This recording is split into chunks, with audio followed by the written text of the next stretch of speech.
राज कपूर साहब ने सत्यम शिवम सुंदरम के लिए हेमा मालिनी को चुन लिया था। हेमा को रूपा का कॉस्ट्यूम पहनने के लिए कहा गया।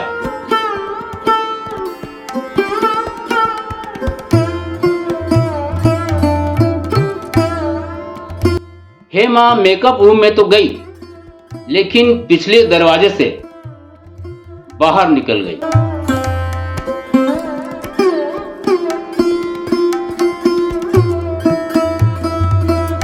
सत्यम शिवम सुंदरम में राज कपूर ने जीनत अमान को कास्ट किया था।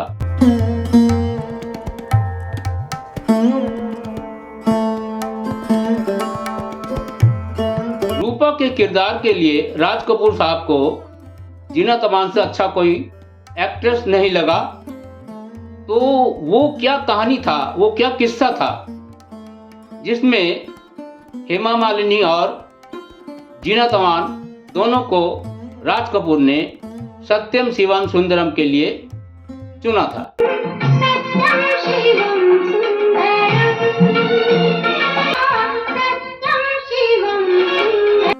हेमा और जीनत का वो कौन सा वीडियो था, वो क्या किस्सा था, आप लोगों को बताऊंगा। दोस्तों, मैं कुमार जीवन चैनल में आप लोगों का स्वागत है। नमस्कार।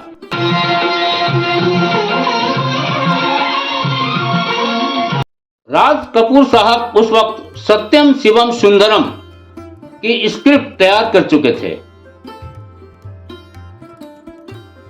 जैसी ये आवाज किसकी? इसी गांव की लड़की है। रूपा के किरदार के लिए एक्ट्रेस की तलाश थी राज कपूर साहब को।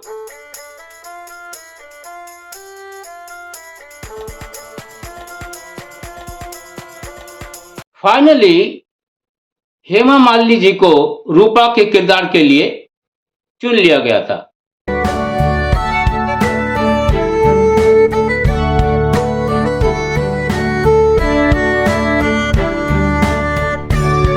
हेमा मालिनी का ऑडिशन आरके स्टूडियो में होना था।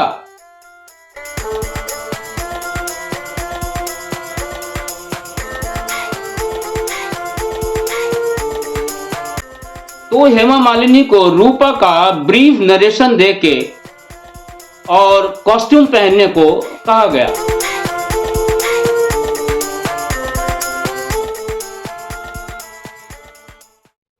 लेकिन कॉस्ट्यूम इतना बोल्ड था कि हेमा मालिनी घबरा सी गई। इतना बोल्ड कॉस्ट्यूम देख के अपने आप को सोच के हेमा मालिनी घबरा गई और सोच में पड़ गई कि ये रोल मैं कर पाऊंगी या नहीं। मन नहीं मान रहा था हेमा मालिनी का और अंदर से हेमा मालिनी परेशान सी हो गई थी।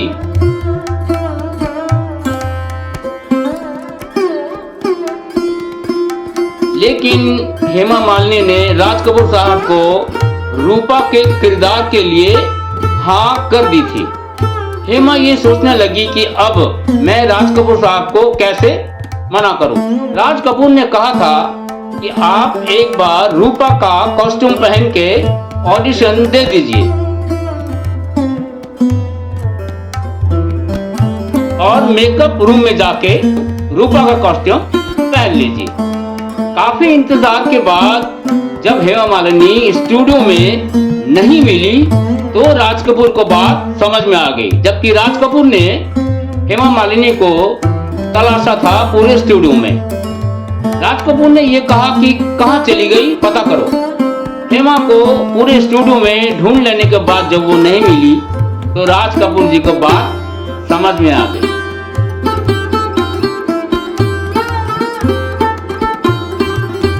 इस दौरान राज कपूर साहब जीनत के साथ वकील बाबू में काम कर रहे थे और काम के दौरान, शूटिंग के दौरान जब भी टाइम मिलता, राज कपूर साहब जीनत को सत्यम शिवम सुंदरम के रूपा के बारे में समझाते रहते थे और बातें भी किया करते थे कि मुझे एक ऐसी लड़की चाहिए जो रूपा का वेशभूषा धारण कर सके।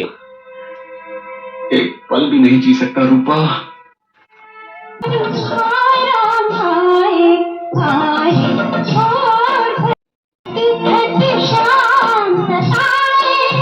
राज कपूर ने जीनत को रूपा के कॉस्ट्यूम के बारे में विस्तार से समझाया था। जीनत के जहन में बातें अच्छी तरह समझ में आती जा रही थी।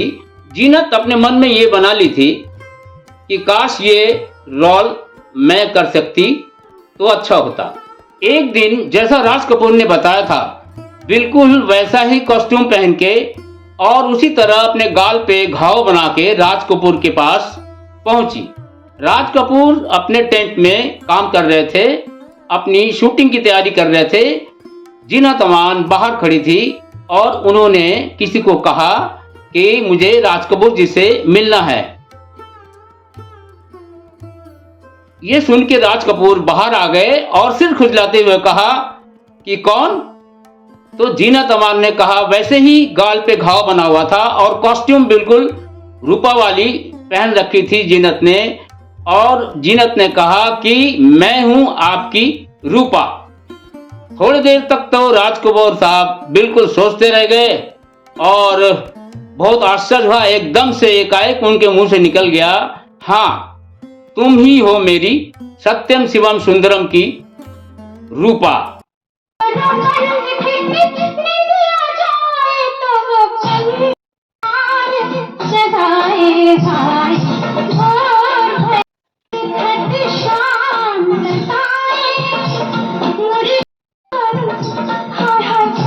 राज कपूर साहब ने यह भी कहा कि सत्यम शिवम सुंदरम की रूपा का किरदार तुम ही करोगी। अब समझ में आया कि मुझ पे भी मेरी और बस जीनत अमान की किस्मत चमक पड़ी। क्यों झूठा दोष देते हैं मुझे? इसमें झूठ क्या है? जाने दीजिए मुझे। रूपा, राज कपूर ने उसी वक्त जीनत अमान को सत्यम शिवम सुंदरम के लिए साइन कर लिया और साइनिंग अमाउंट में राज कपूर जी ने जीनत अमान को सोने की गिन्नियां दी, सोने के सिक्के साइनिंग अमाउंट में। ये थी सत्यम शिवम सुंदरम के रूपा की कहानी और जीनत अमान के जुबानी। जीनत अमान का जन्म 19 नवंबर 1951 को मुंबई में हुआ था। जीनत के पिता का नाम था अमानुल्लाह खान।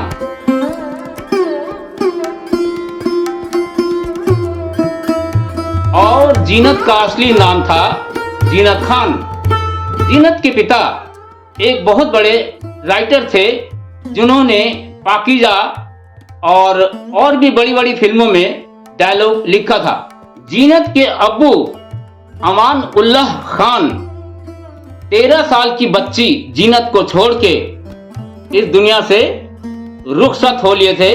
जीनत जब स्कूल में पढ़ा करती थी तो अपने क्लास में बिल्कुल अव्वल आती थी, मतलब पढ़ाई में बहुत अच्छी थी। जब जीनत 18 साल की हुई तो पढ़ाई छोड़ के जीनत ने पैसा कमाने के लिए सोच रही थी। जीनत ने फिर एडवर्टाइजिंग एजेंसी भी ज्वाइन कर लिया था। जीनत कई बड़े ब्रांड के लिए मॉडलिंग भी करने लगी थी। साल 1970 में मिस एशिया भी बनी थी।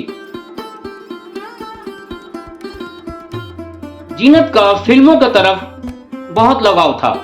मिस एशिया जीतने वाली जीनत अमान को फिल्मों में एंट्री कराया था डायरेक्टर प्रोड्यूसर ओ.पी. रल्हन साहब ने। ओ.पी. रल्हन की फिल्म उस वक्त हलचल पे काम कर रहे थे ओ.पी. रल्हन साहब, और ओ.पी. रल्हन ने जीनत अमान को एज ए हीरोइन साइन भी कर लिया था। फिल्म बनी, सब कुछ बढ़िया हुआ, लेकिन फिल्म चली नहीं। हलचल फिल्म जो थी वो जीनत अमान की डेब्यू फिल्म थी। उसके बाद जीनत अमान ने किशोर कुमार के साथ भी एक फिल्म में काम किया था। फिल्म का नाम था हंगामा। वो फिल्म भी नहीं चली। ओपी रैलन ने एक दिन कहा जीनत को, देवानंद साहब एक फिल्म बना रहे हैं, उसके लिए देवानंद साहब को एक नई अदाकारा की जरूरत है। देव साहब नई हीरोइन की तलाश में हैं। इसी बात पे एक दिन जीनत अमान देव साहब से जाके मिली। जीनत का ड्रेस था ऊपर टॉप, नीचे स्कर्ट और हाई हील, हाथ में एक सिगरेट। वो सिगरेट लिए सिगरेट की कस लगा रही थी और टांग पे टांग चढ़ा के बैठी थी देव साहब के सामने। देव साहब बहुत देर तक उसको देखते रहे। फिर देव साहब ने कहा, मुझे ऐसे ही अदाकारा की तलाश थी, ये लड़की बिल्कुल फिट है हरे रामा हरे कृष्णा के लिए, क्योंकि उनको हिप्पी टाइप लड़की की जरूरत थी और जीनत अमान बिल्कुल वैसे ही लग रही थी। देव साहब ने थोड़ी देर तक देखा जीनत अमान को और बस बात बन गई। जीनत अमान को यह पता था कि वो देव साहब की बहन का रोल कर रहे हैं, ना कि हीरोइन। देव साहब के बहन के रोल के कारण मन में थोड़ी कसक तो थी जीनत को, लेकिन देवानंद का ब्रांड इतना बड़ा था कि वो मना नहीं कर सकी और शूटिंग के लिए काठमांडू चली गई।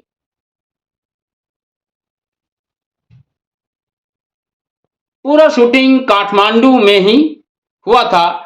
टीम के लोगों ने जीनत को कहा कि आपको हीरोइन के लिए ट्राई करना था, पहली बार अगर आप बहन बन के आ गई तो शायद आगे भी आपको बहन बन के ही काम करना पड़ जाए। इस बात पे जीनत का मन थोड़ा दुखी सा हो गया था, वो दुखी रहने लगी थी। देव साहब को इस बात का पता चला तो देव साहब ने कहा कि फिल्म रिलीज होने दो, फिर देखना। देव साहब ने जीनत को बहुत समझाया और 1971 9 दिसंबर को ये फिल्म रिलीज हुई और बॉलीवुड में बिल्कुल हंगामा मचा दिया। हरे रामा हरे कृष्णा गाना था, दम मारो दम, सभी जानते हैं।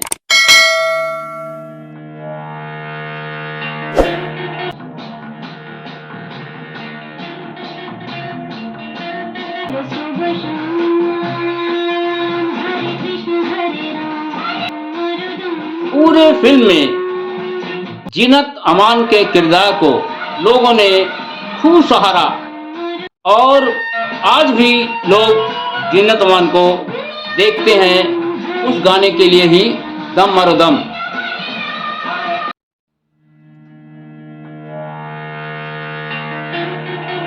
राम को समझो कृष्ण को मेरी बहना है, सारी उम्र के हजारों में मेरी बहना है, जीत लो मन को बड़े कर। जीनत अमान ने कभी ये सोचा भी नहीं था कि हरे रामा हरे कृष्णा इतनी बड़ी सुपर हिट फिल्म साबित होगी और जीनत का फिल्मी लाइन का दरवाजा खुल गया था।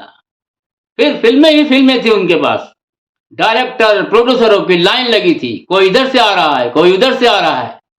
जीनत अमान ने अपना रेट भी बढ़ा दिया था। जीनत अमान के पास फिल्मों की लाइन से लग गई थी। फिल्म थी हीरा पन्ना, यादों की बारात, धुंध, इश्क इश्क इश्क, वारंट, चोरी मेरा काम, अजनबी, प्रेम शास्त्र और एक सुपरहिट फिल्म मिली थी रोटी कपड़ा और मकान।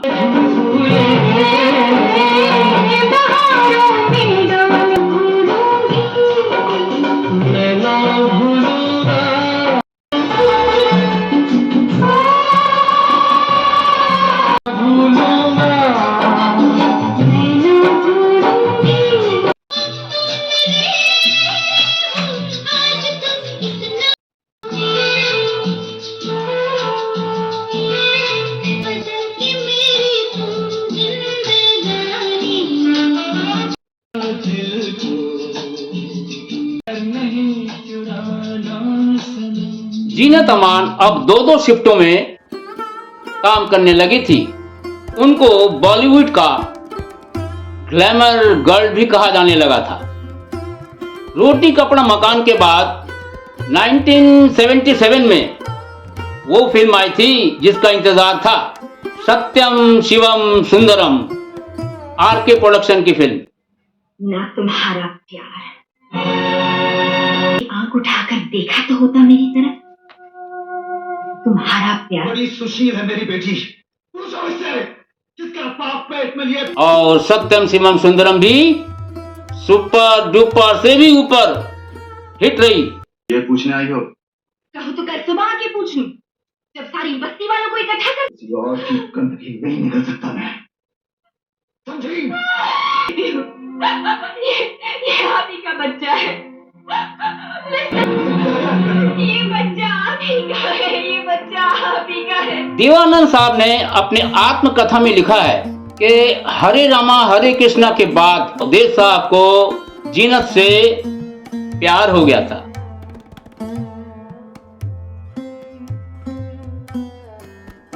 कहते हैं एक पार्टी में देव साहब के साथ जीनत भी गई थी।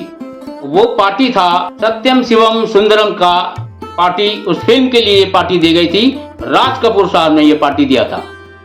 वहां जाते ही बॉलीवुड के शहंशाह राज कपूर साहब ने जीनत से हैंडशेक किया, जीनत को वेलकम भी किया और कहा, मैंने कहा था ना तुम मुझे सफेद ड्रेस में अच्छी लगती हो, और जाओ मैं तुमसे बात नहीं करता। जीनत अमर ने एक प्यार भरी मुस्कान से दोनों बाहें फैलाकर राज कपूर साहब को गले लगा ली और कही, ओ सॉरी, माफ कर दीजिए आज के लिए। ये सीन देखकर देव साहब को तो चक्कर ही आ गया था, लेकिन अपने आप को संभाल लिया देवानंद साहब ने। अपने आत्मकथा में देवानंद लिखते हैं कि जीनत के लिए दिल में जो जगह बना ली थी, लेकिन ये सब देखकर देव साहब का भी दिल टूट गया और दिल की बात दिल में ही रह गई। उसी वक्त देव साहब पार्टी छोड़ के चले गए थे। दोस्तों, जब अच्छे दिन आते हैं तो खराब दिन भी साथ लाते हैं, क्योंकि फिर आया साल 1978 और शुरू हुआ जीनत अमान के फ्लप फिल्मों का सिलसिला।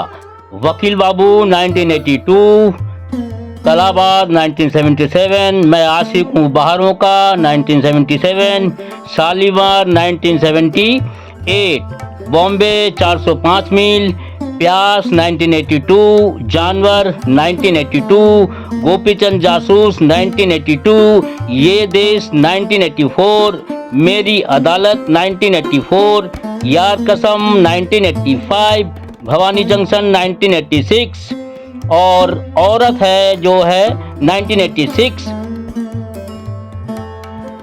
बूम 2003 में हुई थी जो अमिताभ के साथ थी, वो भी फ्लॉप हुई। अगली पगली 2008। तो टोटल फ्लॉप फिल्में हैं जीनत अमान के 24। सुपर हिट फिल्में हैं 7, हिट फिल्में 8, सेमी हिट 7 फिल्में, एवरेज 13 फिल्में और फ्लॉप फिल्में हैं 24। कुल मिला के जीनत अमान ने 80 फिल्में अब तक की है, जिसमें 2019 तक का है। और फिर आया साल 1979, फिल्म थी डॉन। अरे दीवानो मुझे पहचानो, जरा पहचानो, मैं हूँ डॉन, मैं हूँ।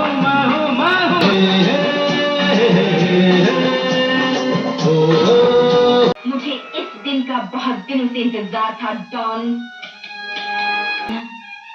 तो डायरी के साथ मुझे भी सेफ में बंद कर देंगे।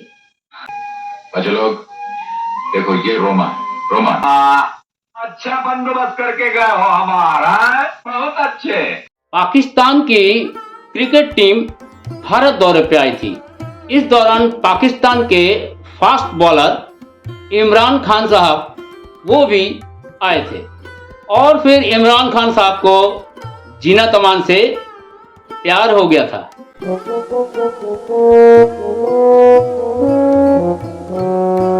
ये वाकया इमरान खान के एक्स वाइफ रहम खान ने अपने किताब में लिखा है। रहम खान के मुताबिक इमरान खान ने अपना बर्थडे जीनत अमान के साथ सेलिब्रेट किया था इंडिया में, और जीनत अमान अपना बर्थडे इमरान खान के साथ सेलिब्रेट करी थी लंदन में। यहाँ तक कि इमरान खान इंडिया के बड़े बड़े ब्रांड के लिए ऐड के लिए एग्रीमेंट भी किए थे, ताकि वो बार बार इंडिया आ सके और जीनत अमान से मिल सके। ये रहम खान ने अपने किताब में लिखा है। इंडिया के अखबारों में और पाकिस्तान के अखबारों में भी जीनत अमान और इमरान खान के प्यार की बातें खूब छपा करती थी। कुछ अखबारों ने ऐसा लिखा कि जीनत अमान ही इमरान के ऊपर फिदा थे, कुछ लोगों ने ये लिखा कि इमरान खान ही जीनत के ऊपर फिदा थे। अलग अलग अखबारों ने अलग अलग तरह के समाचार लिखे थे। जबकि इमरान खान ने, ये कुछ अखबार कहते हैं कि इमरान खान ने जीनत से निकाह करने के लिए भी कहा था और जीनत ने मना कर दिया था। कुछ अखबार ऐसा लिखते हैं कि जीनत ने ही निकाह के लिए इमरान से कहा था और इमरान ने मना कर दिया था। इस तरह से समय काफी बीत गया था और फिर जीनत अमान के लाइफ में एक नया प्यार का पौधा पनप उठा था। नाम था संजय खान साहब। संजय खान पहले से ही शादीशुदा थे।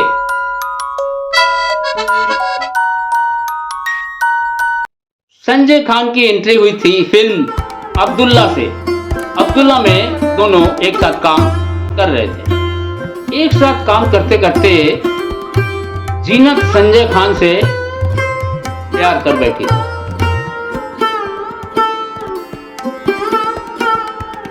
और बेइंतहा प्यार करने लगी थी संजय खान को।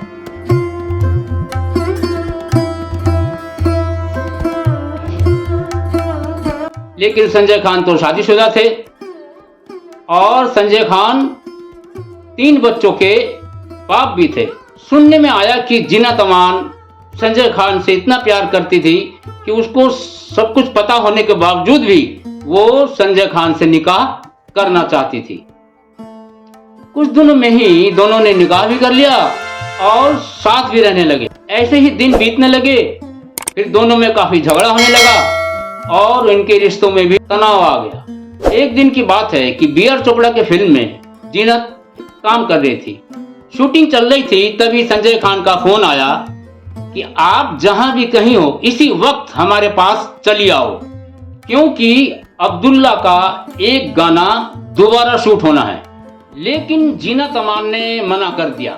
जीनत अमान ने कहा कि मैं अभी बी आर चोपड़ा के फिल्म के सेट पे हूँ, शूटिंग पे हूँ, मैं अभी नहीं आ सकती। इस बात पे जीनत और संजय खान की बहुत मैं तू हुई और काफी झगड़ा हुआ। फोन पर संजय खान ने गलत शब्दों का भी इस्तेमाल किया और फिर जीनत अमान फोन रख दी। लेकिन रात को फिर जीनत अमान संजय खान से मिलने होटल पहुंच गई, होटल ताज, जहां उनकी पार्टी चल रही थी पहले से। संजय खान ने जैसे ही जीनत को देखा, संजय का पारा 7वें आसमान पर था। जाम भरा गिलास भी पटक के तोड़ डाला और जीनत का हाथ पकड़ के एक दूसरे कमरे में घसीट के ले गए। कमरे का दरवाजा बंद कर दिया और लात घूसों से अपना सारा गुस्सा जीनत के ऊपर उतार दिया। जीनत को कई जगह गहरी चोट भी आई थी। फिर जीनत को हॉस्पिटल में एडमिट किया गया। हॉस्पिटल में जब पुलिस आई और जीनत से पूछा गया क्या हुआ, कैसे हुआ, तो जीनत अमान ने संजय खान का नाम नहीं लिया। उसने इतना मारा पीटा था कि उसको कई जगह गंभीर चोटें आई थी। इस दौरान जीनत अंदर से आवाज भी लगा रही थी कि आओ मुझे बचाओ बचाओ बचाओ। और ये सुन के संजय खान की वाइफ अंदर आई तो जीनत को ऐसा लगा कि ये एक औरत है, कि शायद मेरे घाव पे मतलब थोड़ा महरम लगाएगी या कुछ बोलेगी। ये ऐसा नहीं हुआ। वो भी उनके साथ मिलके उनके बाल खींच के और मारपीट में सहयोग देने लगी। संजय खान तो जानबूझ के ऐसा कर रहे थे कि वो उनको दिखाना था अपने बीवी को कि मेरा इनका कोई रिश्ता नहीं है, देखो मैं मार रहा हूं। जो डॉक्टर जीनत का इलाज कर रहे थे उन्होंने कहा कि इसके पहले भी कई बार जीनत को मारा था और जीनत का इलाज इसी हॉस्पिटल में मैंने ही किया था। मशहूर पत्रकार सुभाष के झा बताते हैं कि जीनत से संजय खान का निकाह नहीं हुआ था, लेकिन लव अफेयर्स चल रहा था बहुत दिनों से और लव अफेयर्स के कारण ही संजय और संजय की बीवी के साथ तनाव था। दिन बीतने लगे दोस्तों, फिर अब सभी अपने अपने कामों में जुट गए थे और फिर साल आया 1980 1980। जीनत ने बॉलीवुड में फिर से हंगामा मचा दिया और वो फिल्म थी फिरोज खान की कुर्बानी। इसके बाद तो फिर जीनत के लाइफ में फिल्मों की लाइन से लग गई। बड़े बड़े एक्टरों के साथ इनको फिल्में मिली। बिग बी के साथ भी कई फिल्मों में जीनत ने काम किया। उनकी सबसे हिट फिल्म थी लावारिस।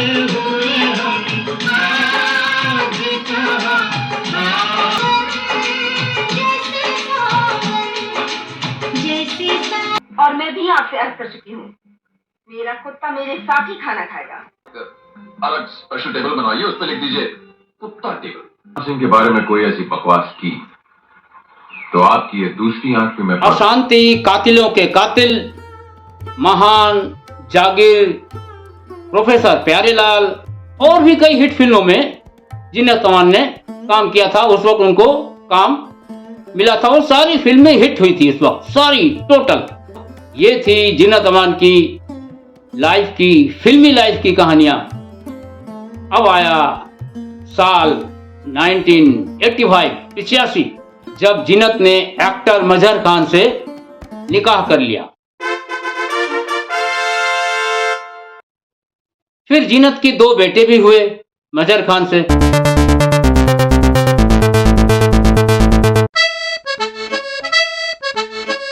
मजहर खान ये चाहते थे कि जीनत अब फिल्मों में काम नहीं करेंगी।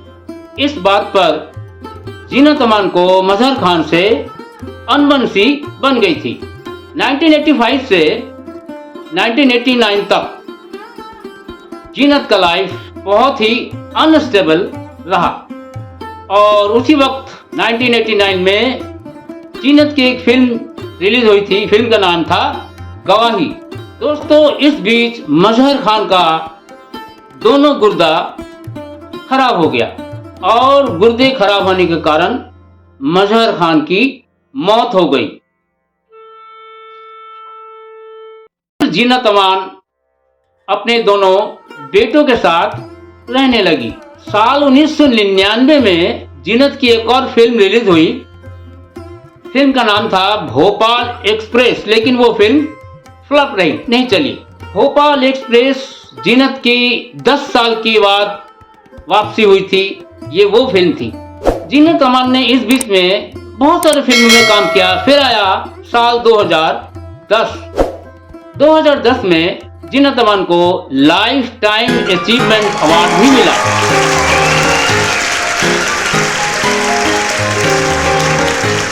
और इन दिनों जीनत अमान कैसे रह रही है, कैसी है, आप सभी जानते हैं। यही उनका लाइफ का सफर समाप्त नहीं हुआ है, आगे और सफर है। फिर किसी और वीडियो में किसी और दिन बताऊंगा। तब तक के लिए नमस्कार।